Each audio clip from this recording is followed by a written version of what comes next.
Alô, comunidade das redes sociais! Mais uma vez aqui para tratarmos de mais um tema. Mas antes de entrarmos no tema de hoje, gostaria de solicitar a você, pedir para que você se inscreva no nosso canal, acione o sininho para receber novas notificações, dê o seu like, faça o teu comentário e compartilhe o nosso material com outras pessoas. Este canal, ele tem um objetivo específico, de convidar a classe dos professores para participar do debate público. Nós, professores, esses professores batalhadores, sobretudo da escola pública, que vão desde a creche até o ensino médio, nós é que fazemos o trabalho difícil. Eu digo com toda certeza do mundo. Nós fazemos um trabalho muito mais difícil do que dar aula na UERJ, na UFRJ, na PUC, porque lá você está lidando com pessoas que se interessam pelo conhecimento. Mas nós não, nós que estamos na base, temos que fomentar o interesse pelo conhecimento em um país onde a infraestrutura interna da nação não oferece as melhores condições para que as pessoas se interessem pelo conhecimento. Por quê? Porque se não há crescimento econômico, industrialização, se não há tecnologia, se não há democratização dessas formas de conhecimento importantíssimas para o desenvolvimento, as pessoas entendem que elas não precisam estudar, não precisam conhecer. Porque, de fato, não precisa ter tantos conhecimentos complexos para dirigir Uber, não precisa ter tantos conhecimentos complexos para entregar pizza, mas para trabalhar como engenheiro de uma usina nuclear, aí sim. Então precisamos de muito mais infraestrutura para que a escola, para que o ensino desde a base seja melhor aproveitado, seja melhor valorizado e que o professor também seja melhor valorizado. Mas nós, professores, que lidamos com essa realidade nua e crua, nós fazemos um trabalho difícil. Um trabalho muito mais difícil que trabalhar na PUC, na UFRJ, na UERJ e em todas as universidades mais renomadas do país, quiçá do mundo. E também esse canal tem o objetivo de combater o pensamento binário. O pensamento binário está com mais uma ideia agora. A ideia agora é que houve fraude nas eleições, porque nosso presidente andou apoiando certas pessoas e parece que todo mundo perdeu. A Val do Açaí, a ex-mulher dele, Marcelinho Carioca, que já foi paulista, mas é carioca, né? Todo mundo perdeu. Então, parece que o Brasil está tomando rumos diferentes de uma extrema-direita. O Brasil parece que está saindo da fase de extrema-direita, mas está indo para o centro. A esquerda não teve muito sucesso nessas eleições para prefeituras. A extrema-direita, muito menos. Parece que as coisas estão indo mais para o centro, para o DEM, né? Para o PSD do Kassab. E parece que é nessa onda que o Brasil está indo com mais objetividade. Só que o centrão, ou seja, esse centro, ele está com você hoje, mas amanhã ele não está. Então, não dá para prever muitas coisas. Mas ainda estamos diante de uma presença da extrema-direita no Brasil e não dá para dizer que Bolsonaro é cachorro morto para as próximas eleições para presidente e ele pretende vir. Mas vamos falar aí um pouco mais da extrema-direita, né? Eu quero tratar a extrema-direita com mais detalhes, né? E eu gostaria de tratar a extrema-direita a partir de um tema que eu estava pensando nele, através da razão embriagada. O que é uma pessoa embriagada, né? Quando o cara está indo para casa e ele bebeu muito, ele vai para casa, ele vai acertando o caminho, ele vai com uma certa razão até a casa dele, mas ele vai caindo, ele vai tropeçando. E depois de tanta estupidez, e mais essa agora, porque parece que estão dizendo que houve eleições, houve corrupção nas nossas eleições, copiando o Trump, né? Porque o Trump andou falando isso lá, aí eles copiam aqui. Mas será que, diante de tudo isso, ainda nós podemos encontrar alguma racionalidade na extrema-direita? Olha, a extrema-direita, na voz da presidência da República, já chamou quem pega Covid de bundão. Já chamou, já disse que quem usa máscara é maricas. E já disse, diante de uma pandemia como essa, que todo mundo morre. Ou seja, parece que não há racionalidade nenhuma. Mas talvez, eu andei pensando nisso, talvez a gente se engane um pouco quando a gente acha que quando uma pessoa fala muita bobagem, que ela fala bobagem sempre. Será que isso é uma realidade? Será que quando uma pessoa fala bobagem, e ela é um político, uma pessoa política, uma pessoa pública, será que só tem bobagem? Porque eu andei analisando algumas coisas que a extrema-direita fala e falou durante esse período onde ela foi crescendo no Brasil. Ela falou muito contra os direitos humanos. Que os direitos humanos são coisas de bandido, é coisa de comunista. Mas será que os direitos humanos, por exemplo, não oferece alguns problemas internos nele mesmo, onde ele favorece esse tipo de crescimento? Estou suando um pouquinho aqui, mas eu suo muito, né? Da minha estrutura física mesmo. Mas será que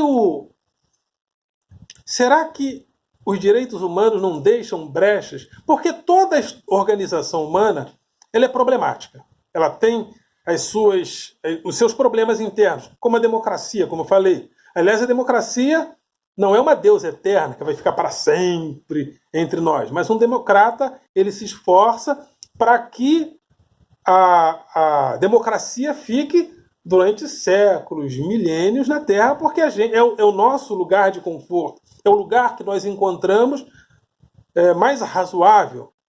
Mas, então, o democrata se esforça para que a democracia esteja entre nós pelo maior número de séculos e milênios possível.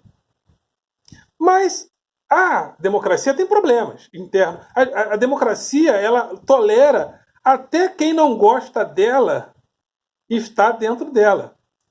Por exemplo, nosso presidente se elegeu através de um sistema eleitoral que ele fala que tem fraude. Ou seja, então a eleição dele é uma fraude. O Trump é um exemplo de uma pessoa que está dentro de um sistema eleitoral da democracia americana, mas ele mesmo ataca. Então, a democracia ela tem os seus problemas e não poderia ser diferente, mas eles podem ser criticados. Afinal de contas, nós estamos em um processo dialético, há o devir, há a possibilidade de nós questionarmos. Mas os direitos humanos, quais seriam os problemas intrínsecos dos direitos humanos que promovem, às vezes, o surgimento de pessoas que atacam os direitos humanos e acabam se dando bem também por causa disso? Porque a gente tem que parar de pensar, de falar sobre o mito do Bolsonaro burro. Bolsonaro, ele é estúpido, ele é ignorante, ele é inculto, ele é incapaz, ele é tudo isso. Completamente burro, muito difícil. E outra coisa, não precisa ser, às vezes, dependendo da sua vivência no cenário político, não é necessário tanto saber formal para se eleger. Então, e ele sabe jogar o jogo da política, sabe se aproveitar dos momentos históricos propícios, né? Apoiou Hugo Chávez no passado, Depois, quando viu que a onda era ser Lula, foi para o lado do Lula. Quando ele viu que a onda era anti-Lula, anti-Lula. Aí, anti-PT, antipetismo, Sérgio Moro herói. E ele vai navegando. E ele sabe dar espetáculo.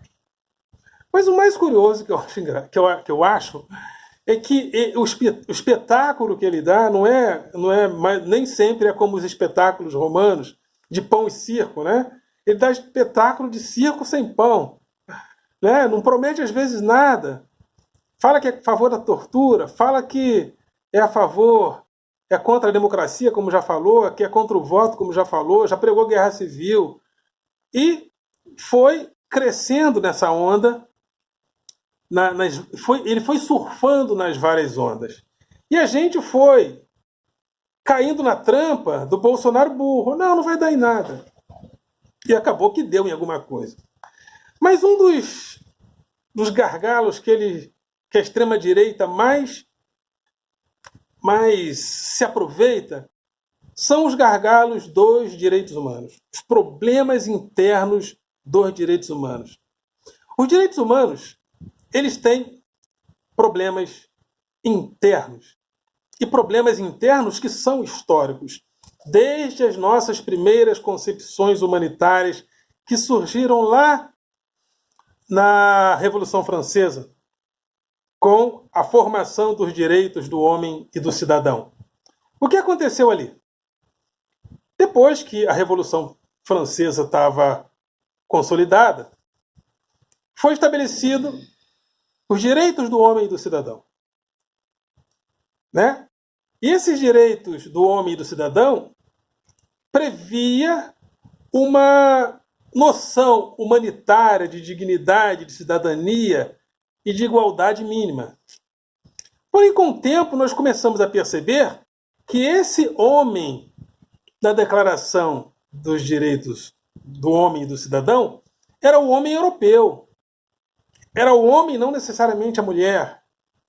Com o tempo, com o imperialismo, e sobretudo com a conquista de outros povos por parte do imperialismo, nós começamos a perceber que o humano, o civilizado, que eles diziam, eram os europeus, era a cultura ocidental eurocêntrica.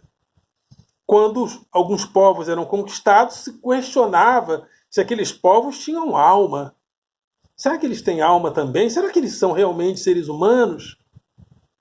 Mas, para justificar o imperialismo, falava-se o quê? Que esses povos da África do Sul, da Ásia, da África, são povos que precisam chegar ao patamar do desenvolvimento industrial, científico, cultural da nossa civilização.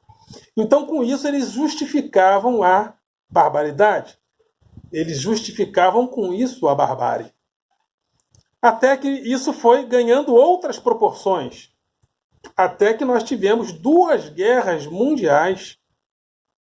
E, com 2 guerras mundiais, começamos a questionar esse darwinismo cultural. Né? O nome disso é darwinismo cultural. O darwinismo cultural entendia que todos os povos tinham que evoluir. E aqueles que não evoluíssem ficariam para trás, poderiam até perecer, porque, afinal de contas, a evolução era rumo à civilização europeia. Só que essa civilização europeia colaborou e muito para que houvesse 2 guerras mundiais. Mas se a Europa, o eurocentrismo, era a referência de tanto desenvolvimento assim, por que o eurocentrismo gerou tantas mortes e milhões de mortes? Com 2 guerras mundiais. Então, já começamos a perceber que os próprios conceitos de humanidade eram muito falhos. Porque senão, nós não promoveríamos a barbárie dentro daquele conceito eurocêntrico de dominação de outros povos. Mas passou o tempo, depois da Segunda Guerra Mundial, fizemos a Declaração Universal dos Direitos Humanos. Só que a Declaração Universal dos Direitos Humanos, ela tem um problema interno, assim como a Declaração do Homem e do Cidadão também tinha. Qual o problema? O problema é que quando a Declaração Universal dos Direitos Humanos foi feita, ela foi feita em um momento onde a vida não estava valendo absolutamente nada. E o que acontece quando a gente negocia um produto que não está valendo nada no mercado?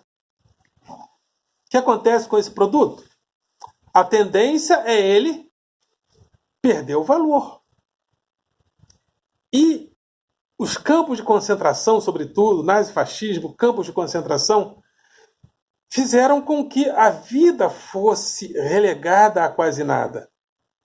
Quando fomos negociar a valoração da vida perante aquela barbárie toda, nós nivelamos a própria vida e os conceitos humanitários por baixo. E, ao invés de nós pensarmos na vida da excelência, como, por exemplo, ocorria na cidadania grega, a cidadania grega promovia um conceito de vida que era a vida bios. A bios é a vida da comunidade, a vida comunitária. Antigamente, o que denotava a vida das pessoas era estar entre os homens, era a pertença que as pessoas tinham diante da sua comunidade. Por isso que os romanos da antiguidade diziam que estar vivo é estar entre os homens. E esse estar entre os homens, entre os gregos, dá cidadania, e a cidadania, a política e a própria liberdade do conceito grego, desde a areté guerreira até a areté política, era uma liberdade que se fazia na comunidade. Era uma liberdade que se fazia na cidadania, era uma liberdade que se fazia entre os outros. Não havia esse conceito nosso de liberdade individual. Então, naquela cidadania de pertença grega, ser vivo e viver entre os cidadãos era viver uma vida de excelência. Eles pensavam na vida da excelência. Por isso que um cidadão, um homem participativo, um filósofo, um político, ele não trabalhava. Porque trabalhar, para eles, era estar preso, era levar vida de animal, ou seja, vida nua. Porém, na Declaração Universal dos Direitos Humanos, o que nós discutimos foi exatamente a vida nua. Porque no conceito moderno de política, a biopolítica, o biopoder, o Estado se responsabiliza pela vida biológica, zoe, entre os gregos. Bios era a vida comunitária e zoe é a vida biológica, que Agamben chama de vida nua.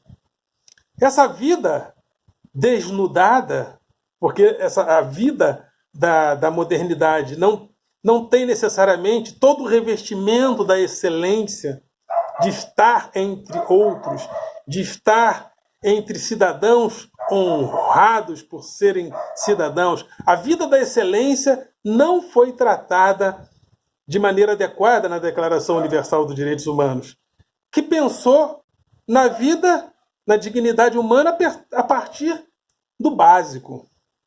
Os direitos fundamentais. Então, se o sujeito come, bebe, trabalha e ganha pelo menos o salário mínimo, a gente entende que a dignidade foi realizada. O que isso gera? Isso gera um direito humanitário identitário, mais identitário e menos humanitário. Os direitos humanos, eles são, e foi ganhando esse caráter de identitarismo, muito mais e menos e o seu aspecto humanitário foi se perdendo. Então, por exemplo, o que nós dizemos ser um problema humanitário? O problema político na Venezuela, a gente entende que ali é um problema humanitário.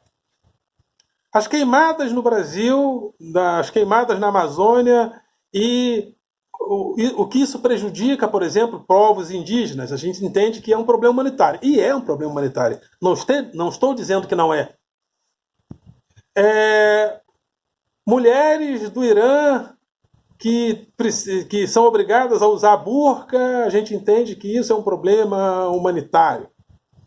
Mulheres de uma tribo que são obrigadas a remover o clitóris quando nasce, a gente acha que é um problema humanitário. Está na nossa agenda dos problemas humanitários. Mas os 30 milhões de pessoas abaixo da linha da pobreza nos Estados Unidos, país mais rico do mundo, isso antes da pandemia, a gente acha que não é um problema humanitário. Pessoas no Brasil que vivem sem saneamento básico, porque a gente não democratizou nem o saneamento básico no Brasil, mas viver morando literalmente no cocô, desculpe a palavra, a gente acha que não é um problema humanitário. Não está na agenda dos nossos problemas humanitários. Problemas os mais diversos, pessoas morrendo em fila de hospital. Há anos acontece isso no Brasil, a gente acha que isso não é um problema humanitário. Ou pelo menos a gente não discute isso como um problema humanitário. Aí, isso gera o quê? Isso fomenta o quê? O discurso de extrema-direita. Porque quando um bandido é morto pela polícia de forma legítima e ilegítima, e se um policial cometer esse tipo de atrocidade, ele tem que pagar sim. Mas aí, e quando uma pessoa, por exemplo, é maltratada na prisão e de repente é morta lá dentro, quando houve, por exemplo, o massacre do Carandiru, a gente discutiu como problema humanitário. E é um problema humanitário. A questão toda é que os nossos problemas humanitários são tratados como problemas humanitários apenas localmente. Aqui, ali e acolá, mas não de forma geral. Aí isso gera o quê? Como a gente não é militante de direitos humanos, como a vida da excelência não está presente no nosso dia a dia, a gente vive afastado da militância de direitos humanos e quando alguns assuntos são tratados como direitos humanos e outros não, o que é que acontece? O cidadão fala o seguinte, mas se eu estou aqui, vivendo sem saneamento básico, desculpe a palavra, morando no cocô, literalmente, se eu estou vivendo abaixo da linha da pobreza, né? Porque, ao contrário do que o nosso presidente disse há tempos atrás, há fome no Brasil.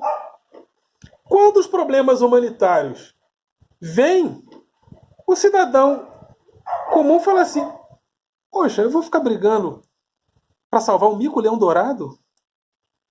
Se eu não consigo ter uma vida de dignidade, eu vou ficar lutando pela preservação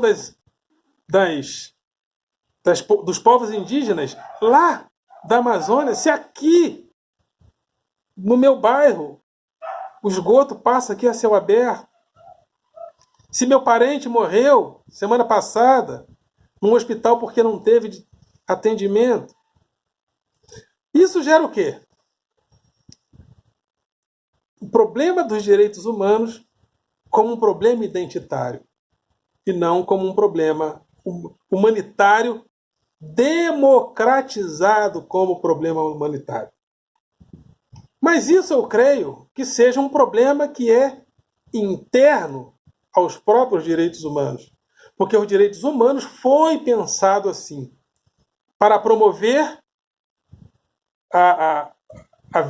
os direitos humanos a partir da entrega básica dos direitos do cidadão. Para entregar os direitos fundamentais do cidadão. Só que isso nos deixa muito mais próximo à barbárie. Ao passo que, penso eu, se nós pensássemos nos direitos humanos como um direito à excelência, eu acho que nós ficaríamos mais longe da barbárie. Vou fechar aqui lembrando de uma letra de Arnaldo Antunes. Comida é água, Bebida é pasto. Comida e bebida é o básico. São os direitos fundamentais. Você tem fome de quê? A gente não quer só comida, a gente quer bebida, diversão e arte, a vida da excelência. A gente não quer só comida, a gente quer saída para qualquer parte. A gente não quer só comida, a gente quer comida, diversão, balé, a vida da excelência. A gente não quer só comida, a gente quer a vida como a vida quer. Então, mais excelência e menos direitos fundamentais. Ok, galera? Vocês são do coração.